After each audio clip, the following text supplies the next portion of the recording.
नमस्कार दोस्तों, राधे राधे। सावन में शिवलिंग पर भूल कर भी ना चढ़ाएं ये 10 चीज़ें, वरना पानी की तरह बह जाएगा पैसा। जय श्री कृष्णा, राधे राधे। आप सभी का आध्यात्मिक ज्ञान चैनल में बहुत बहुत स्वागत है दोस्तों। कमेंट में जय श्री राम लिखकर आध्यात्मिक ज्ञान पे अपनी हाजिरी जरूर लगाएं। चलिए वीडियो का प्रारंभ करते हैं। मेरे प्यारे दोस्तों, मान्यता है कि सावन महीने में भगवान शिव की पूजा अर्चना करने से सभी तरह की मनोकामनाएं जल्द ही पूरी हो जाती हैं। सावन माह में शिवलिंग का जल से अभिषेक करने का विशेष महत्व होता है। इसके अलावा सावन माह में शिव जी की पूजा आराधना करने के लिए शास्त्रों के नियमों का विशेष पालन करना होता है। शास्त्रों के अनुसार सावन के महीने में शिवलिंग पर कई तरह की चीज़ें अर्पित की जाती हैं ताकि भगवान भोलेनाथ जल्दी प्रसन्न हो जाएं। वहीं शास्त्रों में कुछ ऐसी चीज़ों का भी वर्णन किया गया है जिन्हें सावन में हमें शिवलिंग पर भूलकर भी अर्पित नहीं करना चाहिए। तो चलिए दोस्तों, जान लेते हैं कि शिवलिंग पर सावन माह में कौन सी चीज़ें बिल्कुल भी अर्पित नहीं करनी चाहिए। नंबर 1, खंडित बेलपत्र। दोस्तों, शिव जी को बेलपत्र अत्यंत प्रिय है। जो भी भक्त शिवलिंग पर बेलपत्र अर्पित करता है, भगवान भोलेनाथ उसकी सभी मनोकामनाएं पूर्ण करते हैं। लेकिन बेलपत्र को अर्पित करते समय ध्यान रखें कि कभी भी शिवलिंग पर कटे फटे या खंडित बेलपत्र ना चढ़ाएं। ऐसा करने से भगवान शिव आपसे नाराज हो सकते हैं। इसलिए शिवलिंग पर बिना कटा फटा अखंड 3 पत्तों वाला बेलपत्र अर्पित करें। ऐसा करने से आपकी जो भी मनोकामना है वे जल्द ही पूरी होगी। नंबर 2, लाल वस्त्र। दोस्तों, लाल वस्त्र का संबंध देवी और हनुमान जी से माना जाता है। वैसे भी शंकर भगवान की पूजा में लाल रंग के फूल और सिंदूर नहीं चढ़ाया जाता है। भगवान भोलेनाथ को सफ़ेद रंग बेहद प्रिय है। इसलिए ध्यान रहे कि भगवान शिव की पूजा में कभी भी लाल रंग के वस्त्र का प्रयोग नहीं करना चाहिए, नहीं तो आपको अशुभ परिणाम का सामना करना पड़ सकता है। नंबर 3, दूध। दोस्तों, शिवलिंग पर दूध चढ़ाने की परंपरा सदियों से चली आ रही है। ऐसा माना जाता है कि जब भगवान शिव ने लाल विष पिया था, तब उस विष की गर्मी को शांत करने के लिए देवताओं ने शिव को दूध पिलाया था और दूध से ही स्नान कराया था। इसके बाद से शिवलिंग पर दूध चढ़ाने का विधान चल रहा है। लेकिन शिवलिंग पर कभी भी उबला हुआ दूध या फिर पानी मिलाया दूध नहीं चढ़ाना चाहिए और ना ही शिवलिंग पर पैकेट का दूध चढ़ाना चाहिए। हमेशा कच्चे दूध से ही शिवलिंग का अभिषेक करना चाहिए। नंबर 4, तुलसी दल। दोस्तों, शिव पूजा में तुलसी दल का प्रयोग वर्जित माना गया है।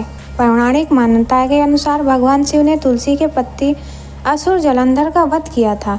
इसलिए तुलसी ने स्वयं भगवान शिव को अपने अलौकिक और गुणों वाले पत्तों से वंचित कर दिया था। इसी कारण भगवान शिव को तुलसी दल अर्पित नहीं किया जाता है। नंबर 5, केतकी का फूल। दोस्तों, शिवलिंग पर केतकी के फूल को चढ़ाना भी वर्जित माना गया है। शिव पुराण की कथा के अनुसार केतकी के फूल ने ब्रह्मा जी के झूठ में साथ दिया था, जिससे रुष्ट होकर भगवान भोलेनाथ ने कहा कि शिवलिंग पर कभी भी केतकी के फूल को अर्पित नहीं किया जाएगा। इसी श्राप के बाद से शिव को केतकी के फूल अर्पित किया जाना अशुभ माना जाता है। नंबर 6, हल्दी। दोस्तों, शिव जी को कभी भी हल्दी नहीं चढ़ानी चाहिए, क्योंकि हल्दी का संबंध स्त्री से माना गया है और शिवलिंग पुरुष तत्व का प्रतीक है। ऐसे में शिव जी की पूजा में हल्दी का उपयोग करने से पूजा का पूर्ण फल प्राप्त नहीं होता है। इसी वजह से शिवलिंग पर हल्दी चढ़ानी नहीं चाहिए। यह भी मानता है कि हल्दी की तासीर गर्म होने के कारण इसे शिवलिंग पर चढ़ाना वर्जित माना गया है। इसलिए शिवलिंग पर हमेशा ही ठंडी वस्तुएं जैसे बेलपत्र, भांग, गंगाजल, चंदन, कच्चा दूध आदि चढ़ाया जाता है। नंबर 7, नारियल। दोस्तों, भगवान शिव को नारियल चढ़ाया तो जाता है, लेकिन कभी भी नारियल के पानी से भगवान शिव का अभिषेक नहीं किया जाता है। कहा जाता है कि ऐसा करने से भगवान शिव क्रोधित हो जाते हैं और इसके साथ ही धन की हानि होती है। नंबर 8, शंख के जल से अभिषेक। दोस्तों, भगवान शिव की पूजा में कभी भी शंख का प्रयोग नहीं किया जाता है। मान्यता है कि दैत्य शंखचूर्ण के अत्याचारों से देवता परेशान थे। भगवान शंकर ने शंखचूर्ण का वध किया था, जिसके बाद उसका शरीर भस्म हो गया था। उस भस्म से ही शंख की उत्पत्ति हुई थी। शिवजी ने उसका वध किया, उसका प्रतीक शंख से है, इसलिए कभी भी शंख से शिवजी की पूजा व जल अर्पित नहीं किया जाता है। नंबर 9, कुमकुम या सिंदूर। दोस्तों, सुहागिन स्त्रियां अपने पति की लंबी आयु और स्वास्थ्य जीवन की कामना हेतु अपनी मांग में सिंदूर लगाती हैं और ये भगवान को भी अर्पित करती हैं, लेकिन शिव को संहारक हैं। यही वजह है कि सिंदूर भगवान शिव को चढ़ाना अशुभ माना जाता है। नंबर 10, तिल। कई लोग जल या दूध अर्पित करते समय उसमें काले तिल का मिलावट अर्पित करते हैं। तिल को भगवान विष्णु के मैल से उत्पन्न हुआ माना जाता है और इसे शनिदेव एवं पितरों को ही अर्पित किया जाता है, इसलिए तिल को भगवान शिव को अर्पित नहीं किया जाता है। नंबर 11, टूटे हुए चावल। दोस्तों, शिव पुराण के अनुसार भगवान शिव पर अखंडित और टूटे हुए चावल नहीं चढ़ाने चाहिए और धुले हुए साफ सुथरे चावल चढ़ाने से उपासक को लक्ष्मी की प्राप्ति होती है। साथ ही टूटा हुआ चावल अपूर्ण और अशुद्ध माना गया है, इसलिए भगवान शिव को कभी भी टूटा हुआ चावल नहीं चढ़ाया जाता। शिव के ऊपर भक्ति भाव से एक वस्त्र चढ़ाकर उसके ऊपर चावल रखकर समर्पित करना और भी उत्तम माना गया है। सावन का महीना क्यों माना गया है इतना शुभ? सावन का महीना आते ही वातावरण में एक खास ऊर्जा फैल जाती है। आसमान में काले बादल, धरती पर हरियाली, बारिश की फुहार और मन में भक्ति का संचार, ये सब संकेत हैं कि अब शिव का महीना आ चुका है। हिंदू धर्म में सावन मास को भगवान शिव का प्रिय महीना माना गया है। इसे श्रावण मास भी कहा जाता है और इसका संबंध सीधे भगवान शिव की कृपा से है। शास्त्रों के अनुसार सावन में भगवान शिव की पूजा करने से मनोकामनाएं पूर्ण होती हैं।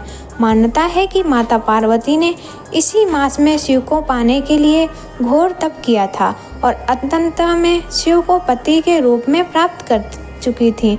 इसी कारण आज भी अविवाहित कन्याएं सावन में सोमवार व्रत रखती हैं ताकि उन्हें भी योग्य वर मिल सके। सावन को शुभ मानने का एक और बड़ा कारण है समुद्र मंथन की वह कथा जिसमें कालकूट विष निकला और उसे पीकर भगवान शिव ने समस्त ब्रह्मांड की रक्षा की।